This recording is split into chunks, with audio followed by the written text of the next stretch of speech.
USA के troops withdraw कर रहे हैं क्या यूरोप से? जानेंगे क्या एक्चुअली में यूएसए यहां पर धोखा देने की कोशिश कर रहा है यूरोप को? ये चीज की पॉसिबिलिटी हो सकती है with the ongoing conflict between Ukraine and Russia. थोड़ा सा आइडियाज के बारे में जानेंगे। Then highest FPI selling in India की वजह से क्या हमारी जो इंडस्ट्री है वो आगे डाउनफॉल पे नजर आती है, क्या इसके पीछे का रीजन वो समझेंगे। और एक टर्म कंटेम्प्ट ऑफ कोर्ट हम बहुत ज्यादा देखते हैं कि यूज की जाती है।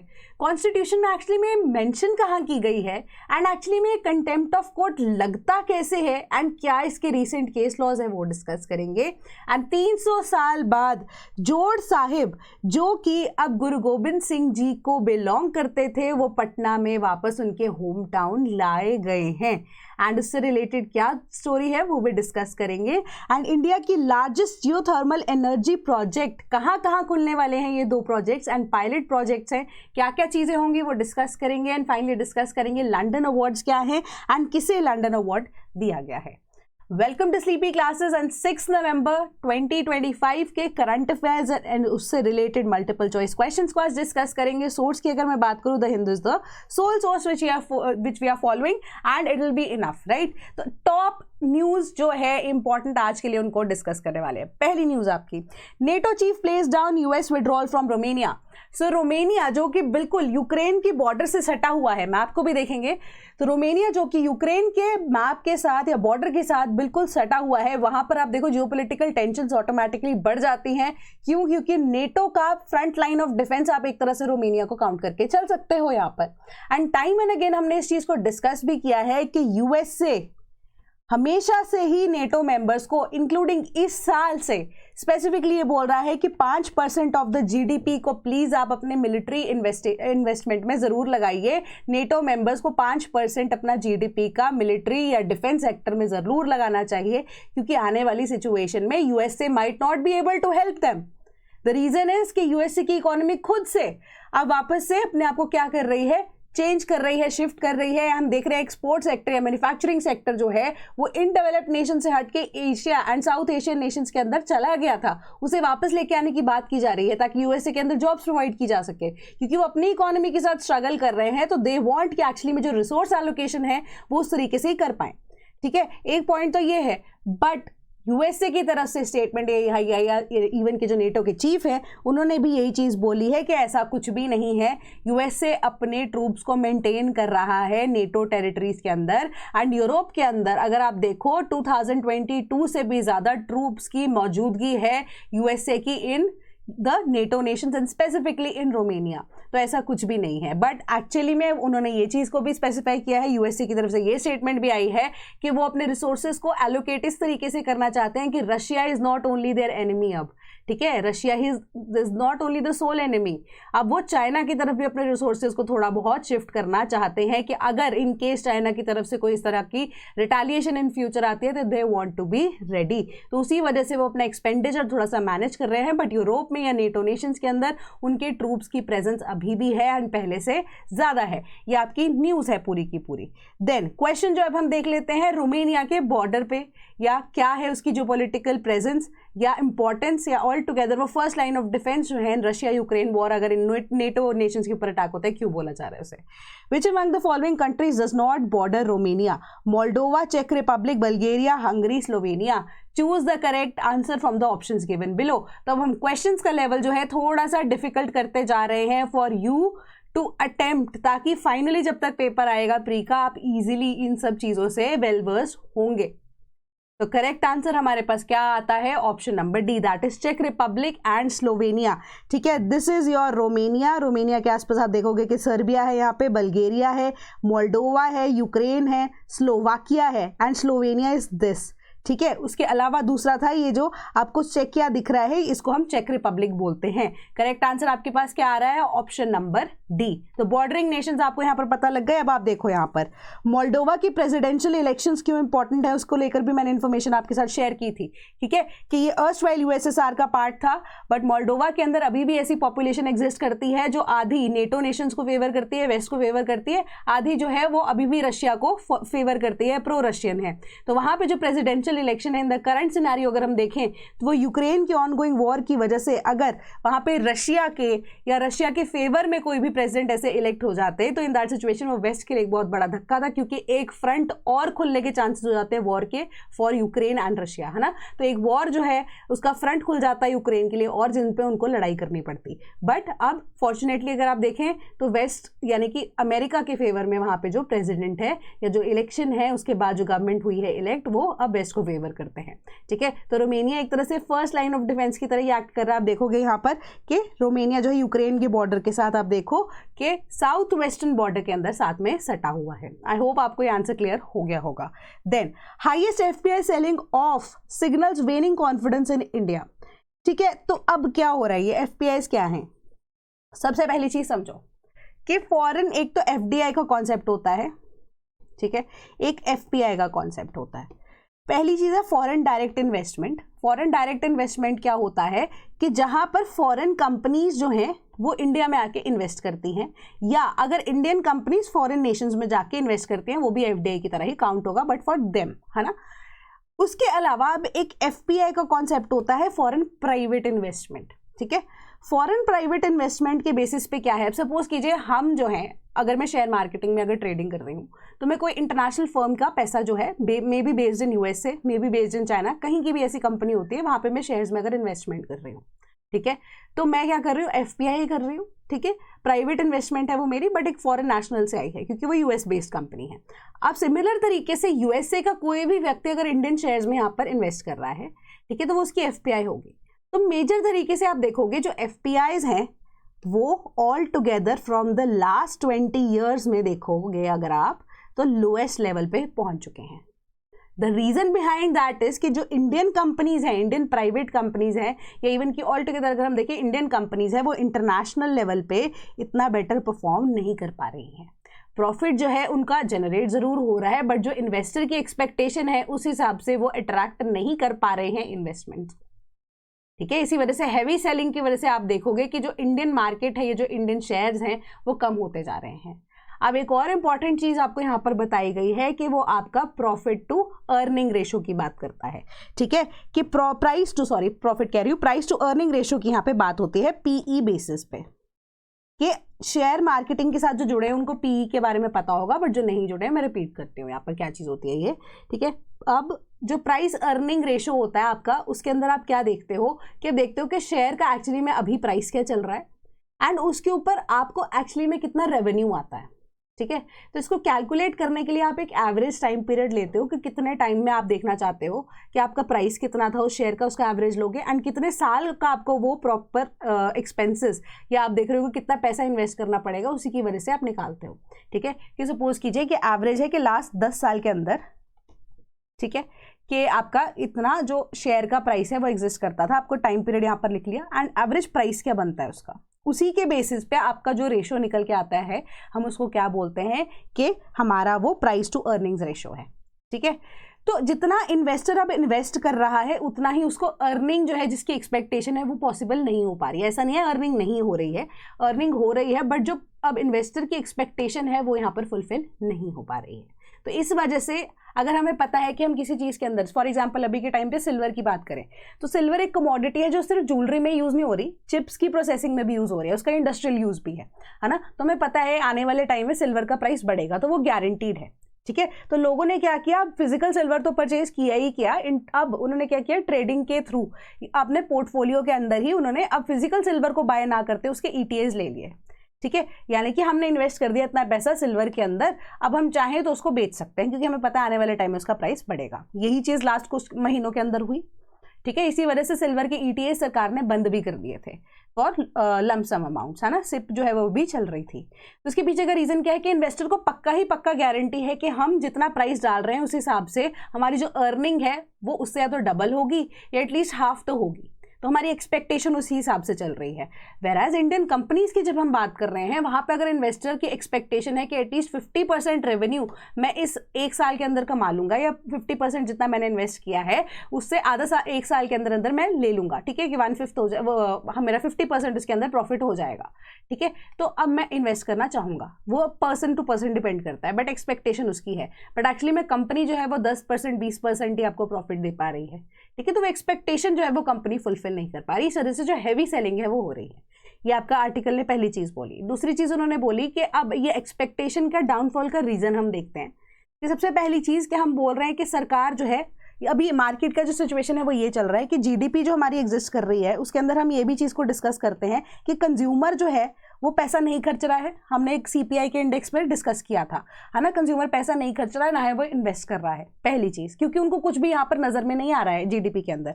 एंड जीडीपी का दूसरा पॉइंट ये है कि जो अब जीडीपी बढ़ती भी हुई हमें नजर आ रही है ना, वो गवर्नमेंट स्पेंडिंग की वजह से हो रही है, ठीक है, गवर्नमेंट जितना पैसा खर्च कर रही है उस वजह से हो रही है।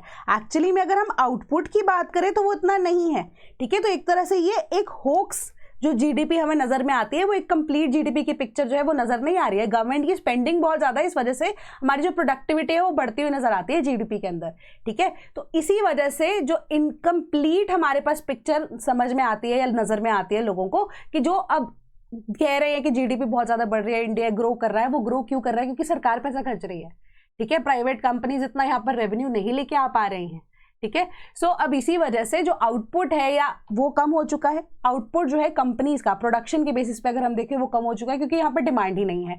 डिमांड नहीं है तो सैलरी की जनरेशन नहीं होगी, क्योंकि प्रॉफिट की जनरेशन कम हो रही है, ठीक है। अब सैलरी कम हो रही है तो इसकी वजह से जो लोग हैं वो और ज्यादा डिमांड कम कर देंगे अपनी, ठीक है, तो इसी वजह से जो अब सैलरी या इनकम है वो धीरे धीरे करके आप देखोगे स्टैग्नेंट होती जा रही है।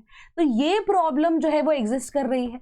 तो कंपनीज जो है किस तरीके से मॉडिफाई करें ताकि उनकी जो प्रॉफिट्स हैं वो बढ़ सके, तो उसके लिए आपके जो आर्टिकल है उन्होंने यही चीज बोली कि हमें मेजर इकोनॉमिक रिफॉर्म्स की यहाँ पर रिक्वायरमेंट है, जिसके बेसिस पे ही कुछ ना कुछ बेटर हो पाएगा। पॉलिसीज के अंदर कुछ चेंजेस लेकर आने पड़ेंगे, एंड कुछ मेजर चेंजेस लेकर आओगे तभी जाकर कुछ ना कुछ बेटर, अगर सामने वाले को नजर आएगा कि इन्वेस्टमेंट से मेरा प्रॉफिट होने वाला है and we are sure about it, ठीक है, तभी ये चीज पॉसिबल हो पाएगी। इसके अंदर आप एडिशनली ये चीज भी देख सकते हो कि एफपीआईज जो हैं वो टैरिफ्स की वजह से में भी कम हो सकते हैं, इवन कि यूएसए के साथ जो राइवलरी इंडिया ने यहाँ पर छेड़ ली है, तो इस वजह से जो जियोपॉलिटिकली भी थोड़ा सा वल्नरेबिलिटी नजर आती है, ठीक है, पॉलिटिक्स की वजह से भी अब पाकिस्तान के साथ हमारे ऑपरेशन सिंदूर हुआ, राइट, तो उसी वजह से भी अब वल्नरेबिलिटी नजर आती है, तो लोग जो है पैसा निकालना शुरू कर देते हैं वहां से, है ना, तो अब इवन की वो प्रॉब्लम जो है वो एग्जिस्ट करती हैं। तो ऑल टुगेदर उन्होंने यही बोला कि वर्ल्ड बैंक ने भी अपने वर्ल्ड डेवलपमेंट रिपोर्ट 2024 के अंदर यही चीज बोली कि इंडिया जैसे नेशंस या इवन की साउथ एशियन नेशंस के अंदर या एशियन नेशंस के अंदर जो अभी सिचुएशन चल रही है, तो वो अपने टॉप लेवल पे अब धीरे धीरे करके डेवलपिंग नेशन है। डेवलप्ड नेशन होने से पहले ही ऐसा हो सकता है कि ऊपर पहुंचने से पहले, टॉप पे पहुंचने से पहले गिरना या स्लिप होना शुरू हो जाए, या एक स्टैग्नेंसी जो है हमारी इकोनॉमी के अंदर आ जाए। तो ये मेजरली जो है बाकी नेशन, साउथ एशियन नेशंस या एशियन नेशंस के लिए बिल्कुल कॉमन कॉन्सेप्ट है, और इस कॉन्सेप्ट को हम बोलते हैं मिडिल इनकम ट्रैप, कि इंडिया जो है वो मिडिल इनकम ट्रैप के अंदर ही फंस चुका है कि टॉप मोस्ट पोजीशन पर भी मे बी ना पहुंच पाए, बट उससे पहले ही अब वापस गिरना इकोनॉमी शुरू हो जाए, ठीक है। तो ये अब चर्चा में है middle income trap all together. So question अब हम देख लेते हैं उससे रिलेटेड क्या है कि कंसिडर द फॉलोइंग। पहली स्टेटमेंट आपकी क्या कह रही है? Higher the price to earning ratio, lower the earnings of the company. Second, price to earning ratio is also called price और earnings multiple. Which of the statements above are correct? Correct answer is option number B, statement number 2 only. समझते हैं कैसे कि price to earning ratio का मतलब ये नहीं है कि वो प्रॉफिट नहीं कमा रही है कंपनी, है ना। प्राइस टू अर्निंग रेशियो सिर्फ एक ऐसा इंडेक्स है, ये ऐसा मेथड है जिसके अकॉर्डिंगली इन्वेस्टर ये डिसाइड करता है कि उसको किस कंपनी के अंदर पैसा इन्वेस्ट करना है या नहीं करना।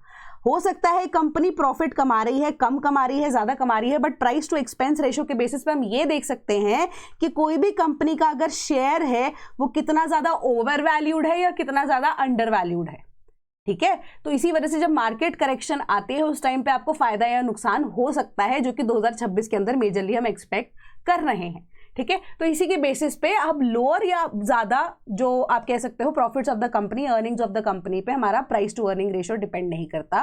वो सिर्फ और सिर्फ हमें एक फेस वैल्यू शेयर की प्रोवाइड करता है कि कंपनी की जो शेयर्स हैं उसकी फेस वैल्यू जो है वो एक्चुअली में ओवर वैल्यूड है या वो अंडर वैल्यूड है। Then price to earning ratio का एक दूसरा नाम भी है, दैट इज प्राइस मल्टीपल या अर्निंग्स मल्टीपल। तो ये आप अपने नोट्स के अंदर लिख सकते हो, ये एडिशनल इंफॉर्मेशन आपको दे दी गई है। Correct answer is option number B. Then what constitutes as contempt of court in India. Contempt of court जो है वो वर्ड हम जनरली यूज करते हैं कि जब कोर्ट की कोई भी हिदायत दी गई होती है या इवन की जजमेंट पास की गई होती है उसको जब फॉलो नहीं किया जाता जनरल कॉन्सेप्ट में, बट एक्चुअली में कॉन्स्टिट्यूशन के अंदर कॉन्टेम्प्ट ऑफ कोर्ट मेंशन किया गया आपके आर्टिकल 19 सब क्लॉज 2 के अंदर। ठीक है, फ्रीडम ऑफ स्पीच के टाइम पे ये स्पेसिफिकली मेंशन किया गया कि अगर जो फ्रीडम ऑफ स्पीच जो आपको गारंटी दी गई है बट उसके ऊपर अगर रीजनेबल रिस्ट्रिक्शंस लग जाते हैं, आप उसको फॉलो नहीं करते तो वो कॉन्टेम्प्ट ऑफ कोर्ट लगेगा। और वो कॉन्टेम्प्ट ऑफ कोर्ट जो है वो आप कैसे लगवा पाओगे उसका प्रोसेस डायरेक्टली मेंशन नहीं है। ठीक है, तो इसको स्पेसिफाई करने के लिए अब हमारे पास एक एक्ट है, उस एक्ट का नाम है contempt of court act of 1971। But उससे पहले अगर आप देखोगे कि सिंस हमारे जुडिशरी को under article 129 and 215 of the constitution designate क्या किया गया है, कोर्ट ऑफ रिकॉर्ड। ठीक है, तो कोर्ट ऑफ रिकॉर्ड के बेसिस पे सिंस ये 1971 में हमारा एक्ट आया था ना, उससे पहले अगर आप देखोगे कि आर्टिकल 19 सब क्लॉज 2 के ऊपर अगर किसी भी तरीके से कंटेम्प्ट ऑफ कोर्ट लगाना है, कोई प्रोसेस कॉन्स्टिट्यूशन में ले डाउन नहीं किया गया है, तो फिर हम क्या करेंगे, किस प्रोसेस को फॉलो करेंगे। तो 1971 से पहले ये चीज को फॉलो किया जाता था कि सिंस आर्टिकल 215 एंड 129 के अंडर जुडिशरी को हम कोर्ट ऑफ रिकॉर्ड मानते हैं, यानी कि जितने भी पुराने केस लॉज है उनका रिकॉर्ड किसके पास होगा, जुडिशरी के पास होगा। उन्हीं के बेसिस पे या प्रेसिडेंट्स को यूज करते हुए, जिसको हम प्रेसिडेंट्स बोलते हैं ना, मतलब कोई भी केस को अगर आप प्लीड करते हो कि सपोज करो कि ए एंड बी पार्टी में से अंडर एनी सर्कमस्टांसेस ए पार्टी जीती है एंड उसके पीछे का रीजन आपको पता है क्या है, एंड वो सेम घटना अगर आपके साथ हो जाती है तो आप ये ए वर्सेस बी वाला केस जो है वो कोर्ट कर सकते हो कि इस केस में ऐसा हुआ तो मेरे साथ भी आप ऐसे करो। ठीक है, तो यही जजमेंट आपको देनी जरूरी है। कोर्ट जो है जनरली बाउंड नहीं होता supreme court, but lower court जरूर बाउंड होते हैं। कई बार चेंजेस आ जाते हैं सुप्रीम कोर्ट की ऐसे प्रेसिडेंट्स के अंदर। ठीक है, बट प्रेसिडेंट्स को आप इजिली कोर्ट कर सकते हो फॉर द सेम जज, सेम जुडिशरी। ठीक है, सेम कोर्ट या फिर हायर जुडिशरीज का। ठीक है, यानी कि हाई कोर्ट के केस आ जाता है ए वर्सेस बी वाला आपके पास।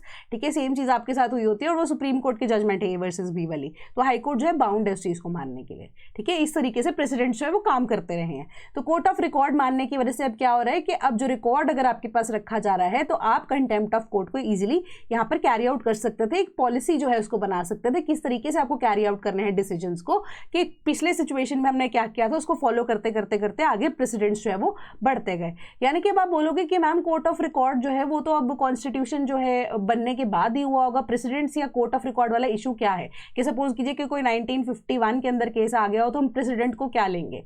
तो इन दैट सिचुएशन में अगर आपको बताऊं तो इनैक्टमेंट कॉन्स्टिट्यूशन से पहले की अगर आप देखोगे ना, सुप्रीम कोर्ट के जो केसेस है वो तो अभी रिसेंटली 10-12 साल से ज्यादातर कोर्ट होने शुरू हुए हैं, बट उससे पहले अगर आप देखोगे तो प्रीवी काउंसिल के जो केसेस है ना वो भी कई बार कोर्ट किए जाते थे एंड वो प्रेसिडेंट्स में यूज भी किए जाते थे।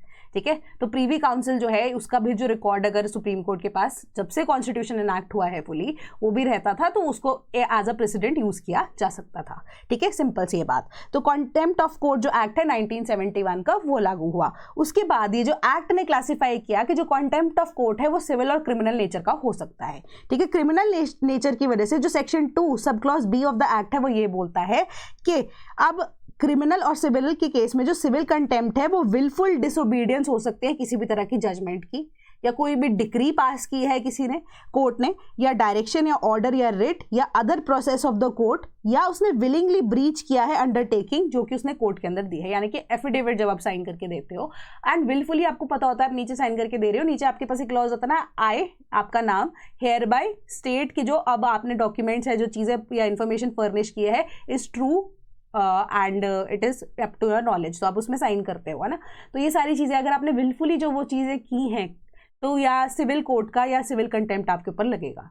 ठीक है, क्रिमिनल कंटेम्प्ट में section 2C of the act जो है वो बोलता है कि किसी भी तरह की पब्लिकेशन या स्पोकन वर्ड या इस तरीके से रिप्रेजेंटेशन या डेफेमेशन जिसको हम बोलते हैं सोशल मीडिया के ऊपर आजकल, वो भी है जो कि कॉज क्या करता है, स्कैंडलाइज करता है या लोअर करता है अथॉरिटी ऑफ द कोर्ट को, या प्रेजुडिस या इंटरफेयर करता है with the due course of judicial proceeding, कि अभी केस आया नहीं है बट मीडिया ट्रायल्स हमने करने शुरू कर दिए हैं। ठीक है, तो उस बेसिस पे भी आपके ऊपर कंटेम्प्ट ऑफ कोर्ट लग सकता है, या इंटरफेयर करता है या टेंड करता है to interfere with the administration of justice in any matter, तो उसको क्रिमिनल कंटेम्प्ट ऑफ कोर्ट माना जाएगा इस एक्ट के तहत। तो ये इस चीज से क्लियर हो जाता है कि contempt of court is different from मियर disrespect. तो ये केस एक्चुअली में कोर्ट का कंटेम्प्ट की कहाँ पे बात आती है कि हम देख रहे हैं जो अभी सिटिंग हमारे पास चीफ जस्टिस ऑफ इंडिया है, उनके साथ यहाँ पर जो इंसिडेंट हुआ वो जुडिशरी की एक मेजर तौहीन थी। ठीक है, दो उनके ऊपर कंटेम्प्ट ऑफ कोर्ट इजीली लग सकता था जिस व्यक्ति ने वो गलत एक्ट यहाँ पर चीफ जस्टिस ऑफ इंडिया के ऊपर कंडक्ट किया। ठीक है, बट उन्होंने उसको जाने दिया, वो अलग बात है। ठीक है, बट अगर कंटेम्प्ट ऑफ कोर्ट लगता तो क्या क्या चीजें यहाँ पर हो सकती थी। ठीक है, तो अब ये डिसरिस्पेक्ट से ऊपर उठ के जुडिशरी की तौहीन करना था all together. He is the chief justice of India is not only representing the sole purpose, वो खुद से वहां पर पावर के लिए नहीं बैठे हैं, बट वो पूरे इंडिया की जुडिशरी को एज ए लीडर यहाँ पे पोर्ट्रे करते हैं। अगर आप ऑर्डर ऑफ प्रेसिडेंस को भी यहाँ पर चेक करते हैं तो वो एक इंडिया के मेजर रिप्रेजेंटेटिव में से आते हैं। ठीक है, तो विद रिस्पेक्ट टू दैट अगर आपको मैं क्वेश्चन पूछना चाहूं कि अगर हमारे पास प्रेसिडेंट की पोस्ट खाली है, ऑर्डर ऑफ प्रेसिडेंस में अगर हमारे पास वाइस प्रेसिडेंट भी एग्जिस्ट नहीं करते हैं इन दैट सिचुएशन, ठीक है, तो कौन यहां पर प्रेसिडेंट ऑफ इंडिया बनेगा? तो उसी वजह से ऑर्डर ऑफ प्रेसिडेंस में जो चीफ जस्टिस ऑफ इंडिया हैं उनकी इंपॉर्टेंस बहुत ज्यादा है। ठीक है, आपको मैंने हिंट भी दे दी, वैसे हम ये पहले डिस्कस भी कर चुके हैं, आपको मुझे ये बताना पड़ेगा। ठीक है, चलो, जो एक्ट है वो ये भी बोलता है कि हाई कोर्ट या सुप्रीम कोर्ट जो है ना, ऐसे केसेस को अगर एग्जिस्ट करते हैं सुओ मोटो कॉग्निजेंस ले सकते हैं, यानी कि खुद से ही बिना किसी तरह की पिटिशन के आप खुद से केस जो है वो हाई कोर्ट या सुप्रीम कोर्ट ऑफ इंडिया ले सकता है अपने अंडर, कि ये कंटेम्प्ट ऑफ कोर्ट में काउंट होगा या नहीं होगा अगर इस तरह की ग्रेव इनजस्टिस या इवन की ऐसी सिचुएशन अगर अराइज होती है। तो ये किसी थर्ड पार्टी के द्वारा भी इनिशिएट किया जा सकता है, प्रोवाइडेड कि जो पिटिशन वो थर्ड पार्टी साइन कर रही है उसमें कॉन्सेंट अटॉर्नी जनरल या advocate general from the supreme court या हाई कोर्ट होना चाहिए। ठीक है, या तो high court supreme court suo motu cognizance ले ले उस केस का, या फिर अगर कोई थर्ड पार्टी ऐसी पिटिशन फाइल कर रही है तो वो अटॉर्नी जनरल या फिर आप कहो कि advocate general of the supreme court या हाई कोर्ट से यहाँ पर पिटिशन जो है वो साइन की जाए चाहिए। ठीक है, कि हम अलाउ करते हैं कि ये कंटेम्प्ट ऑफ कोर्ट है, इसको आप इसमें कॉग्निजेंस यहाँ पर high court and supreme court लें। ठीक है, तो मोड ऑफ क्रिटिसिज्म में हमने देखा कि सेटल प्रिंसिपल है कि फेयर क्रिटिसिज्म जो है उसको हम कंटेम्प्ट ऑफ कोर्ट नहीं बोल सकते। सपोज कीजिए कि कोर्ट की कोई जजमेंट आई है, अब मेजर एग्जांपल में अगर आपको दूं कि जो दिल्ली हाई कोर्ट की इवन की जजमेंट भी क्या थी, उन्होंने सिर्फ एक ऑर्डर पास किया था रिगार्डिंग स्ट्रीट डॉग्स। ठीक है, उसको लेकर बहुत सारे प्रोटेस्ट हुए, उसमें किसी तरह का कंटेम्प्ट हम नहीं मानेंगे। ठीक है, क्योंकि वो एक कंस्ट्रक्टिव क्रिटिसिज्म थी, या वो एक जो है हल्का सा आप कह सकते हो ना किसी को कि क्रिटिसाइज करना बेस्ड ऑन कि आपका ये डिसीजन मुझे गलत लगता है क्योंकि मेरा ओपिनियन ऐसा है ना, वो क्रिटिसिज्म हुआ, वो कंटेम्प्ट ऑफ कोर्ट नहीं हुआ। ठीक है, बट कुछ तो उसके ऊपर लिमिट लगनी चाहिए कि फेयर कमेंट्री के ऊपर भी लिमिट लगनी चाहिए। जो वो फेयर कमेंट्री जो है अपनी हद या एक लिमिट या एक रीजनेबल होने के बाद, या आप कह सकते हो कि जब तक मैं बोल रही हूँ ना कि हाँ ये रीजन है कि अब फॉर एग्जांपल यही एनिमल वाला ही केस ले लेते हैं, डॉग्स वाला केस ही ले लेते हैं कि हाँ जो जजमेंट यहाँ पर या जो ऑर्डर यहाँ पे हाई कोर्ट ने पास किया था दैट इज करेक्ट। ठीक है, क्रिटिसिज्म हो रही है और उसके पीछे का रीजन मैं आपको तर्क वितर्क बता रही हूँ कि अभी हमारे पास शेल्टर्स की अवेलेबिलिटी नहीं है, वैक्सीन की अवेलेबिलिटी इतनी नहीं है, पैसा नहीं है सरकार के पास, so on and so forth. तो मैं लॉजिक के थ्रू आपको आंसर दे रही हूँ, बट विदाउट लॉजिक अगर जस्ट बिकॉज मैं यहाँ पर गालियां देना शुरू कर दूँ जुडिशरी को कि ये तो ऐसे हैं ये वैसे है, तो वो मुझ पर कंटेम्प्ट ऑफ कोर्ट लगेगा। मतलब मैं लॉजिक के बियॉन्ड एक लेवल को क्रॉस डिप कर जाती हूँ, वो कंटेम्प्ट ऑफ कोर्ट होगा। उससे पहले क्रिटिसिज्म जो सिंपल बेस्ड ऑन लॉजिक अगर मैं कर रही हूँ कंटेम्प्ट ऑफ कोर्ट नहीं माना जाएगा। और ये किस केस लॉ ने हमें बताया? अश्विनी कुमार घोष वर्सेस अरविंदा बोस।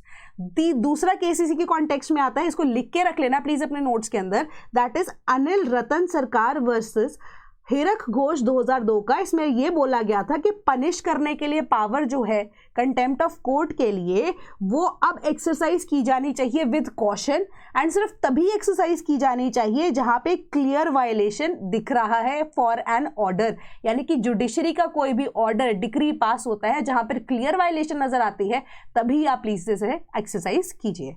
देन 2015 का केस आता है MV Jayarajan versus high court of Kerala, जहां पे सुप्रीम कोर्ट ने ये बोला कि कंटेम्प्ट जो है वो एक इंडिविजुअल के अगेंस्ट अगर पता लगती है कि वो किसी भी तरह से अब्यूजिव लैंग्वेज पब्लिक स्पीच के अंदर यूज कर रहा है, क्रिटिसाइज करते हुए किसी भी कोर्ट के ऑर्डर को, और इस्टेब्लिश कर रहा है ऐसे एक्शंस के थ्रू इस तरह की इंसर्जेंसी या पब्लिक ऑर्डर के अंदर किसी भी तरीके से या भड़का रहा है उनको, तो वो क्रिमिनल कंटेम्प्ट ऑफ कोर्ट के अंदर आएगा, क्योंकि वो अंडरमाइन कर रहे हैं जुडिशरी की अथॉरिटी को और डिसरप्ट कर रहे हैं एडमिनिस्ट्रेशन ऑफ जस्टिस।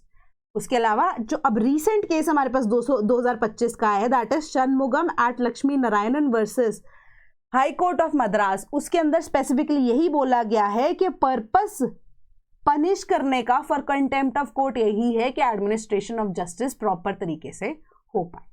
ठीक है, क्रिटिसाइज करते हुए कोर्ट के एक्शन को यहां पर यह बोला है उन्होंने कि डेमोक्रेटिकली अगर आप देखो तो वो गलत नहीं है।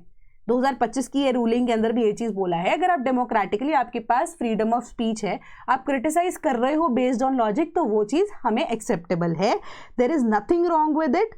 बट उसके अलावा एक व्यक्ति को ये चीज को भी सोच के चलना पड़ेगा कि जो जुडिशरी है वो एक क्रूशल रोल को प्ले करती है, अपनी एनर्जी को यहाँ पर जो जज है वो बैठ के लगाते हैं कंट्रीब्यूट करते हुए, ताकि जो प्रायोरिटीज है स्टेट की वो एक sanctity of administration of justice के साथ हो सके।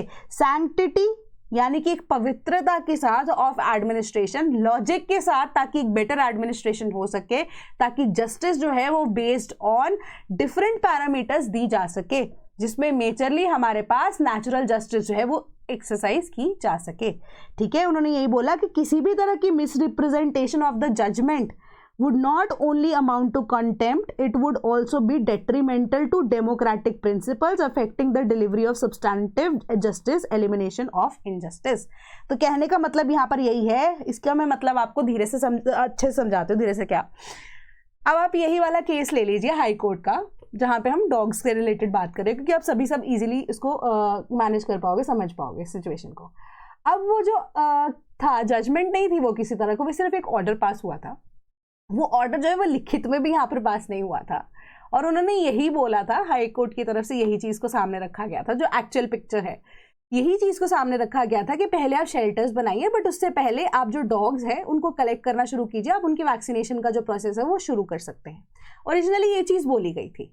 ठीक है, उन्होंने डायरेक्टली ये नहीं बोला था कि शेल्टर्स में सबको फटाफट उठा के डालो, उसकी इम्प्लीमेंटेशन उस तरीके से की गई। ठीक है, मतलब वो एक मिस रिप्रेजेंटेशन था ऑफ द ऑर्डर जो कि जुडिशरी ने यहाँ पर पास किया, जिस वजह से इतना हैवक क्रिएट हुआ। ठीक है, तो उसके बाद से आप देखोगे जब सुप्रीम कोर्ट के द्वारा डिसीजन लिया गया, उन्होंने वही ABC जो कॉन्सेप्ट है हमारा वैक्सीनेशन वाला, उसी चीज को फॉलो किया, क्योंकि WHO की गाइडलाइंस भी वही बोलती हैं।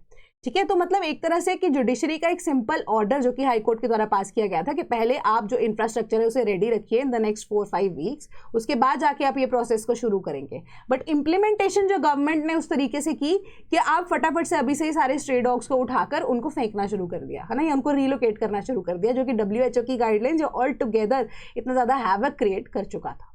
ठीक है, तभी सुप्रीम कोर्ट ने सुओ मोटो कॉग्निजेंस यहाँ पर उस चीज को लेकर ली। बट एक्चुअली में अब एग्जैक्ट कल्प्रिट क्या है, क्या कौन था कौन नहीं था, वो अब डिपेंड करता है। ठीक है, तो ये सारी चीजें जो है वो ऐसे ही चलती रहती है। तो कंटेम्प्ट ऑफ कोर्ट को लेकर लोग कैसे अब उस चीज को लेते हैं, इवन जुडिशरी उसकी चीज को कैसे लेती है, दैट डिपेंड्स, है ना। तो मैं सिर्फ आपको एक एग्जाम्पल दे रही हूँ जिससे आप इजिली समझ पाओ कि क्या है। आप ये जो आपकी न्यूज है ना, इसको कॉम्प्रिहेंशन की तरह लेकर चलो। केस लॉज के बेसिस पे क्वेश्चन देखते हैं कि अश्विनी कुमार घोष का जो केस है, उन्होंने क्या बोला कि कंटेम्प्ट ऑफ कोर्ट एंश्योर करता है एडमिनिस्ट्रेशन ऑफ जस्टिस। सेकंड है अनिल रतन सरकार का केस है, criticism for transgressing fair commentary is contempt of court. ठीक है, षणमुगम एट लक्ष्मी नारायणन का केस जो है उन्होंने ये बोला contempt of court in case of clear violation ही होगा। How many pairs is are correctly matched. The correct answer is option number D, none of them is correctly match. ठीक है, तो अश्विनी कुमार घोष जो केस है उसने ये बोला कि क्रिटिसिज्म जो है जो ट्रांसग्रेस करती है फेयर कमेंट्री को वो कंटेम्प्ट ऑफ कोर्ट बोलेगा, माना जाएगा। अनिल रतन सरकार केस में कंटेम्प्ट ऑफ कोर्ट जो है सिर्फ तभी होगा जब case of clear violation of an order होगा। शानमुगम एट लक्ष्मी नारायणन जो केस है उन्होंने ये बोला कंटेम्प्ट ऑफ कोर्ट यही इंश्योर करता है कि प्रॉपर एडमिनिस्ट्रेशन ऑफ जस्टिस हो पाए। ठीक है, सिंपल सा आपका ये आंसर था। Then Sikh relic brought to Patna from Delhi after over 300 years, तो ये क्या है, जोड़ साहिब हैं। ठीक है, जो कि गुरु गोबिंद सिंह जी को बिलोंग करते हैं। सो जोड़ साहिब मीन्स कि उनके पेयर ऑफ जो शूज है उनको जोड़ साहिब यहाँ पे बोला गया। उनके और उनकी जो वाइफ हैं, ठीक है, दैट इज माता साहब कौर जी, उनके भी जो जोड़ साहिब है वो वापस लाए गए हैं, पटना साहिब गुरुद्वारे में उन्हें रखा गया है। ठीक है, एंड वो 300 साल बाद एक तरह से आप कह सकते हो वापस आए हैं। एंड एक्चुअली में अगर आप देखोगे तो Indira Gandhi national centre of arts ने वैलिडेट किया है कि ये जो ओरिजिनल पेयर है एंड इसका जो डेट है वो इतना ही है, उससे पहले जो उनकी फैमिली के पास बेसिकली जो बिलोंग करता था वो, बट अब वो पटना साहिब गुरुद्वारे में उन्हें रख दिया जाएगा। एंड जो रेलिक्स हैं they were authenticated by union ministry of culture via carbon dating. Carbon dating का कॉन्सेप्ट हम पहले मैंने शायद डिस्कस नहीं किया, बट जनरली अगर आपको किसी भी चीज़ की एज या किसी भी रेलिक की या कोई भी चीज़ अगर मिलती है, अगर उनकी एज यहाँ पर देखनी पड़ती है तो कार्बन डेटिंग का प्रोसेस है वो यूज़ किया जाता है, जिससे एग्जैक्टली एक्सरे कंडक्ट कराई जाती है, कार्बन डेटिंग कंडक्ट कराई जाती है, जिससे आप एज आइडेंटिफाई कर सकते हो। तो जो प्राइवेट कस्टोडियंस है जिनके पास ये 300 साल से था, आप मानोगे वो कौन है? ठीक है, जो हरदीप पुरी हैं जो कि अब union minister for petroleum and natural gas है, उनकी फैमिली जो है they used to you can say कि वो सेवा किया करते थे गुरु गोबिंद सिंह जी की, एंड द गुरुज ऑफ जो कि सिख गुरुज हैं उनकी वो सेवा किया करते थे, उनकी फैमिली के पास वो एग्जिस्ट करता था। उसके बाद से 300 साल बाद आप देखो कार्बन डेटिंग के प्रोसेस को वैलिडेट करते हुए अब ये गुरुद्वारा पटना साहिब में, जो कि पटना बर्थ प्लेस ऑफ गुरु गोबिंद सिंह जी है, वहां पर लेकर आया गया। ठीक है, तो जोड़ साहिब है ये, तो सिंपल आपकी न्यूज थी। तो अब क्वेश्चन ही हम उसके रिलेटेड डिस्कस करेंगे।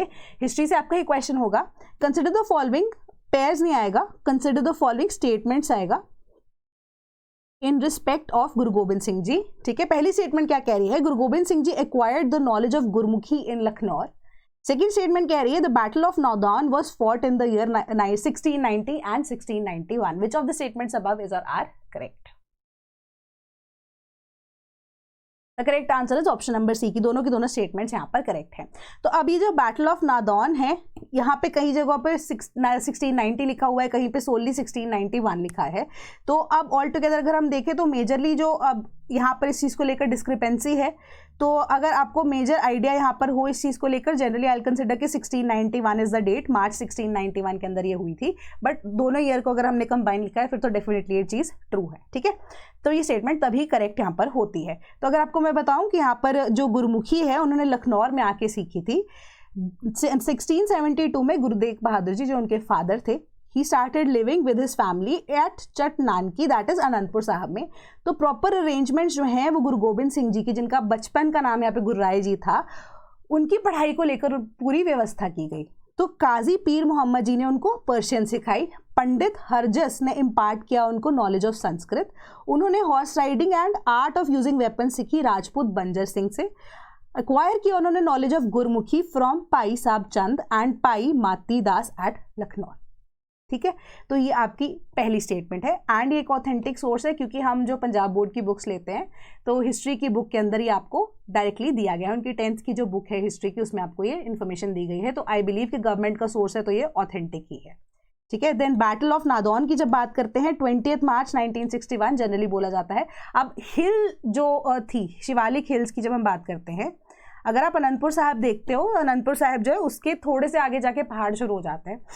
तो शिवालिक रीजन के अंदर अब आप देखोगे जितने भी वहाँ पे उस टाइम पे प्रिंसली स्टेट्स जो थी, वहाँ पे जो हिल स्टेट्स थी, उनके साथ भी गुरु गोबिंद सिंह जी ने ट्राई किया था कि बेटर या फ्रेंडली रिलेशंस मेंटेन किए जा सके, बट उनको वहाँ पे धोखा मिलता है। एंड वो धोखा कहाँ मिलता है? बैटल ऑफ नादौन के अंदर, जहाँ पे एक इंपीरियल एक्सपीडिशनरी फोर्स जो कि मुगल फोर्सेज जिनको बोला जाता है, जिनको हेल्प की गई थी by Raja Kripal Chand of Kangra and Raja Dayal of Bijwar in Shivalik hills. ठीक है, तो जो अब ये राजा कृपाल चंद थे एंड राजा दयाल थे, ये दोनों गुरु गोबिंद सिंह जी के पास आते हैं हेल्प मांगने के लिए कि मुगल्स के अगेंस्ट उनको यहाँ पर फाइट करना है।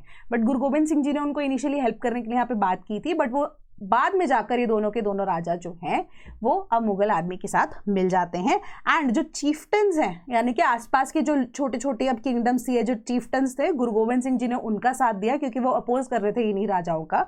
एंड अब चीफ्टन्स के साथ मिलकर जो लड़ाई होती है इन फोर्सेस के बीच में, एंड इसके पीछे का अगर आपको रीजन बताएं, रीजन क्या था कि डिमांड फॉर रेवेन्यू, क्योंकि उस टाइम के आसपास अगर आप देखोगे तो मराठास के साथ जो इंसर्जेंसी है वो चल रही थी मुगल्स की, तो अब हर साल जो आपको टैक्स देना पड़ता था वो भी कलेक्ट नहीं हो पाया था। तो हिल राजाज एंड इवन की जो अब जम्मू वाले रीजन के जो राजा थे उनकी तरफ से भी अगर आप देखो कि बोला गया था उन्हें कि आप जाके रेवेन्यू कलेक्ट करके दीजिए, ठीक है। तो एम्परर औरंगजेब की जो प्री ऑक्यूपेशन थी मराठास के साथ, इंसर्जेंसी इन साउथ, तो 1691 के अंदर ऑर्डर्स जो हैं हिफ्सा-उल्लाह खान को दिए गए थे, जो कि जिनको हम मियाँ खान भी बोलते हैं, गवर्नर ऑफ जम्मू, कि कलेक्ट करने के लिए रेवेन्यू को। तो मियाँ खान जो है उन्होंने डिस्पैच किया था प्यूनिटिव फोर्स आलिफ खान के अंडर, जो कि मुगल फोर्सेस थी, जिनको अब कहा गया था कि आप रेवेन्यू को यहाँ पर कलेक्ट करके दीजिए। तो ये रेवेन्यू ना देना पड़े, इस वजह से बैटल ऑफ नादौन जो है वो हुई थी in the area of Nadaun, जो कि अभी आप देखोगे कि कलेक्टिवली थोड़ा सा एरिया जो है वो अभी हिमाचल रीजन के अंदर एग्जिस्ट करता है, ठीक है, नादौन वाला region. Then Andhra Pradesh to host India's largest geothermal energy project, ठीक है। तो एनर्जी एफिशिएंसी सर्विसेज लिमिटेड ने फिलहाल एक पायलट प्रोजेक्ट पे इंप्लीमेंट करने के लिए कंट्री का largest geothermal energy technology launch करने की बात की गई है। ऐसा प्रोजेक्ट जो कि tourism sector of Andhra Pradesh में किया जाएगा conduct, but as a pilot run किया जाएगा। कौन सी वैलीज है, कौन से दो एरियाज हैं, अराकू वैली एंड विशाखापट्टनम, एक पायलट प्रोजेक्ट के अंडर। अब सेंटर का विजन क्या है कि इकोनॉमिक डेवलपमेंट हो सके क्लीन एनर्जी के द्वारा, ठीक है। एक तो बायोफ्यूल्स को हम फॉलो कर रहे हैं, प्लस हम ग्रीन एनर्जी को भी यहाँ पे फॉलो कर रहे हैं। तो जियोथर्मल एनर्जी क्या कर रही है, अर्थ का जो टेम्परेचर है उसको यूज करती है टरबाइन को रन करने के लिए, है ना, कि अर्थ का टेम्परेचर है जब वो भाप बनकर बाहर आता है, उसी भाप से आप देखोगे, या वेपर्स जिसको हम बोलते हैं, वो टरबाइन को रन करते हैं। As a result turbine move करती है तो इलेक्ट्रिसिटी की जनरेशन होती है। हीटिंग एंड कूलिंग प्रोसेसेस के लिए एनवायरमेंट फ्रेंडली हमारे पास ये प्रोसेस एग्जिस्ट करता है, ठीक है। सिंपल तरीका है आपका जियोथर्मल एनर्जी का। क्वेश्चन देखते हैं, consider the following with respect to geothermal atlas of India 2022। ये जो रिपोर्ट है ये पब्लिश की गई थी, एंड ये PIB का आर्टिकल है आपका 2024 का, ठीक है। 1 साल पुराना आर्टिकल हो गया, बट आई थिंक जरूरी है क्योंकि इंफॉर्मेशन आपके पास आई है न्यूज के अंदर। Potential of about 10,600 megawatt of geothermal power has been estimated in the country. Geothermal atlas of India ने ये चीज बोली है या नहीं। सेकंड स्टेटमेंट आपकी कह रही है ministry of renewable energy provide करता है 100% फाइनेंशियल सपोर्ट टू गवर्नमेंट और नॉन प्रॉफिट रिसर्च ऑर्गेनाइजेशंस, जहां पे हम जियोथर्मल एनर्जी की बात करते हैं। Which of the statements above is और are correct? The correct answer is option number C. दोनों की दोनों स्टेटमेंट्स अगेन करेक्ट हैं, ठीक है। तो जियोलॉजिकल सर्वे ऑफ इंडिया ने कैरी आउट किया था एक्सप्लोरेशन, उसके बेसिस पे उन्होंने देखा कि जियोथर्मल एटलस ऑफ इंडिया 2022 के accordingly potential of about 10,600 megawatts of geothermal energy जो है कंट्री के अंदर पाई गई है।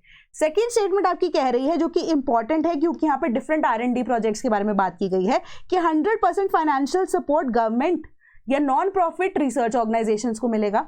70% जो अब पैसा है वो MNRE देगी, industry, startup, private institutions, entrepreneur and manufacturing units को, under renewable energy research and technology development programme, जिसमें geothermal energy and R&D projects भी इंक्लूडेड हैं, ठीक है। तो आपका ये 2024 का जुलाई का PIB का आर्टिकल है जिससे ये क्वेश्चन लिया गया था, जो कि अब बहुत फेमसली है, फेवरेट आप कह सकते हो कि रिसोर्स है UPSC का, कि PIB के जो आर्टिकल्स है डायरेक्टली वहां से चीजें कॉपी करके आपको एज अ क्वेश्चन पूछ लिया जाता है, तो उसको भी थोड़ा सा ध्यान में रखेंगे, ठीक है। तो करेक्ट आंसर ऑप्शन सी हमारे पास आता है। Then Nara Bhuvaneshwari wins 2 prestigious London awards. तो लंडन अवार्ड्स जो है ना, आप देखोगे 38, 39 या मैक्सिमम 40 इयर्स के आसपास से चल रहे हैं, एंड ये इंपॉर्टेंट अवार्ड्स है विद रिस्पेक्ट टू मीडिया, जिसको 29 कैटेगरीज के अंदर डिवाइड किया गया है कि किस तरह की कंट्रीब्यूशन डिफरेंट लोगों की विद रिस्पेक्ट टू मीडिया या विद रिस्पेक्ट टू पब्लिक रही है, ठीक है। ये पब्लिक सर्विस भी इसमें इंक्लूड किया गया है 29 कैटेगरीज के अंदर। तो अब नारा भुवनेश्वरी, जो कि मैनेजिंग ट्रस्टिंग है of NTR trust and managing director है ऑफ हेरिटेज फूड्स, उनको 2 अवार्ड्स दिए गए Institute of Directors United Kingdom at the ceremony in London on Tuesday. Miss Bhuvaneshwari क्या है, वाइफ है of the current Andhra Pradesh chief minister minister N Chandrababu Naidu, जो कि उनको अब कौन से अवार्ड मिले, अगर आप देखो distinguish fellowship 2025 award for her contribution, जो कि उन्होंने पब्लिक सर्विस की है थ्रू एनटीआर मेमोरियल ट्रस्ट। तो एडिशनली हेरिटेज फूड्स लिमिटेड को golden peacock award for excellence in corporate governance भी दिया गया। तो आगे आपका जो कॉर्पोरेट गवर्नेंस का कॉन्सेप्ट है आप एथिक्स के अंदर भी पढ़ते हो, तो आप इसका एग्जाम्पल या केस स्टडी जो है एक बार पढ़ के रखना, जो आपका होमवर्क है।